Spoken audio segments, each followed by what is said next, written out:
the Prophet ﷺ taught us that if you don't have anything constructive to do after Salat al-Isha, go to bed. Why? Wife is waiting for you. The problem with us, we'll go to bed but still be on WhatsApp until 2 in the morning, right? Subhanallah, the wife tosses and turns this way and that way. I hope it's not the other way around, mashallah. But tossing, turning, and you're not getting the message, subhanallah. She's trying to touch you and you say, hey, wait.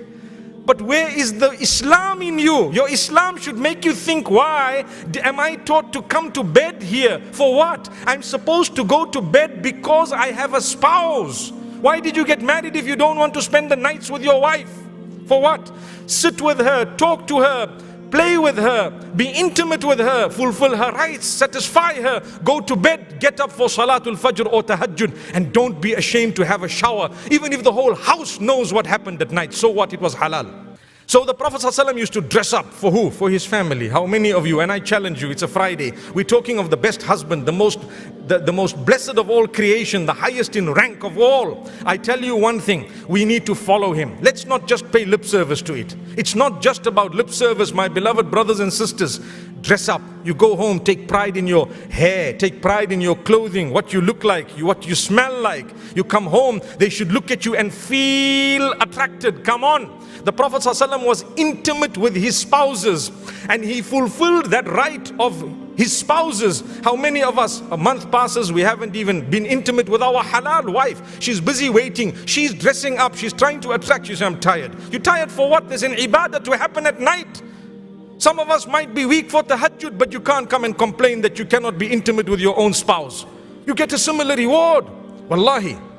And I'm not ashamed to speak about it. I've spoken about it several times because men are guilty of thinking that women don't have sexual needs.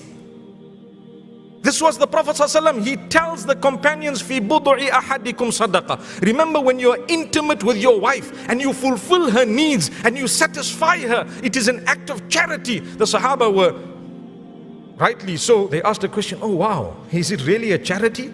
He says, well, if you put it in haram, would you get a sin? So they said, yes, we would get a sin. Well, if you put it in halal in a proper way and you're conscious of the fulfilling of the rights, you definitely get a reward. The problem with us is we're focused on another woman somewhere outside. That's what it is. We're focused on another person outside. Subhanallah. Astaghfirullah. May Allah protect all of us. Now when you come home and it's halal and it's a sadaqah and it's a charity and your wife has been waiting for you and at times she's actually looking forward to it. She's protected herself as best as she can, and you know what? You just say, I'm tired. Tired for what? If there was a football match, you would have forgotten your tiredness. May Allah forgive us. The general script, the general point, the general rule when it comes to intimacy is that everything is halal until proven haram. Everything is halal until proven haram. And then you look into the Sharia, what are the things that Allah subhanahu wa ta'ala has prohibited? What are the things that Allah subhanahu wa ta'ala has prohibited? And you have four things that Allah subhanahu wa ta'ala has clearly prohibited. Four things that Allah subhanahu wa ta'ala has clearly prohibited. Number one is that Allah subhanahu wa ta'ala has prohibited intimacy through the anus. Allah subhanahu wa ta'ala has prohibited intimacy through the anus. Number two is that Allah subhanahu wa ta'ala has prohibited intimacy when a woman is in her menstrual cycle. When a woman is in her menstrual cycle, and this takes the same ruling when she has postpartum bleeding. Meaning after she has a child, during that time, it is not permissible to be physically intimate with her at that time as well. The third thing that is prohibited in Islam is for one to be, use that which is filthy, to use that which is disliked. Now, we'll get to this concept later on, bi'idhnillahi ta'ala, but just understand the general rule. Because over here, Islam didn't come to give specifics, but Islam just gave general guidelines. And then the fourth principle, and the fourth rule you should know when it comes to intimacy, is that Islam prohibits people being wasteful. Islam prohibits people being wasteful. So the first thing we mentioned is that Allah subhanahu wa ta'ala, He has made intimacy through the anus clearly haram. And in fact, this is something that there's consensus on, that there's no disagreement upon, that this is prohibited. This is prohibited and is not allowed. Then number three, we said, a person should not be filthy. A person should not be filthy. What does this general guideline mean? This general guideline means it encompasses two main things. Number one is the way that we speak with one another. So for example, living in our culture, there's this culture of, being very vulgar while having marital relations. That is not allowed in Islam. To use bad words and to curse, even when a person is having marital relations with his wife, this is not the way that they should be. But rather there's a level of humanity and a level of dignity that needs to be retained. And this is something that, is left for the non-Muslims and has nothing to do with Islam. And you'll notice that, you'll come to see this, that this is like one of the diseases of like watching pornography, is that you start developing cultures of intimacy that are not allowed in Islam. And then you view it so many times that a person starts to think that, this is the way marital intimacy is meant to be. This is the way that marital intimacy is meant to be. Related to this third point, this third principle as well, is that one should not be filthy. So you will notice that again in Western culture, they'll use a whole bunch of products that are not, for the lack of better words, hygienic. They're things that are not hygienic. I'm not going to educate you about them if you don't know what they are. If you know what they are, seek refuge from Allah that you never find someone who wants these sort of things. So those are the sort of things you have to avoid.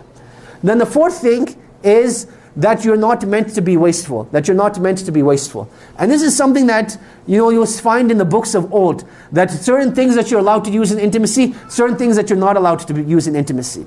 So the question arises, are you allowed using food while being intimate? Are you allowed using food while being intimate?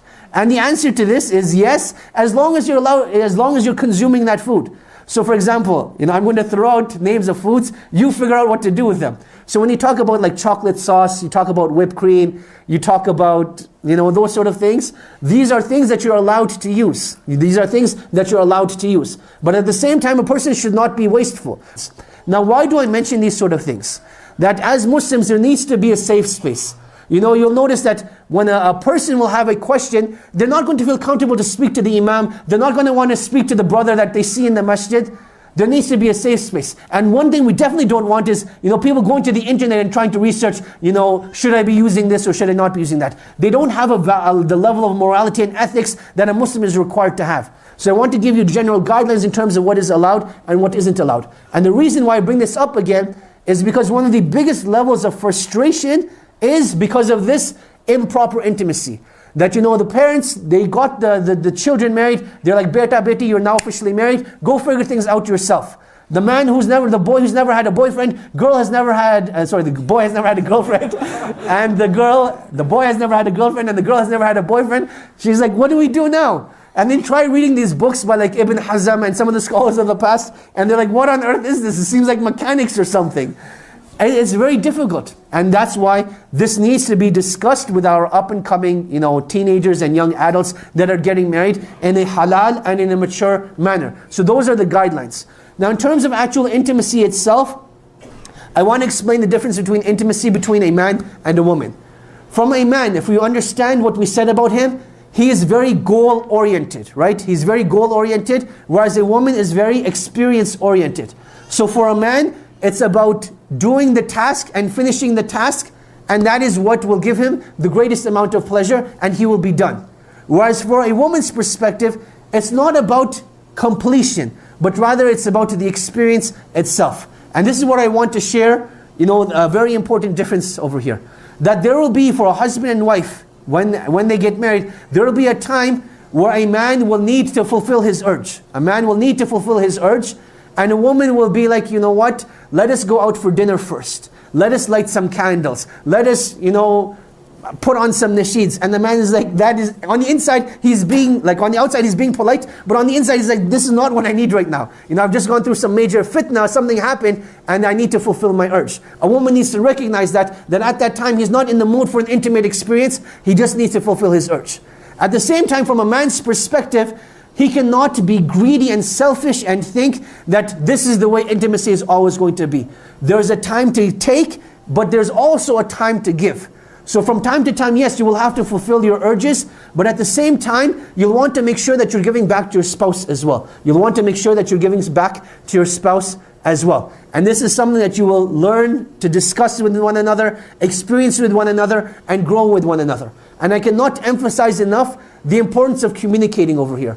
That a lot of times, a husband and wife, they'll be having problems in their intimacy, but they're like, it's going to stay in the dark. We're not going to discuss it. We're not going to do anything about it. We'll just continue living as it is.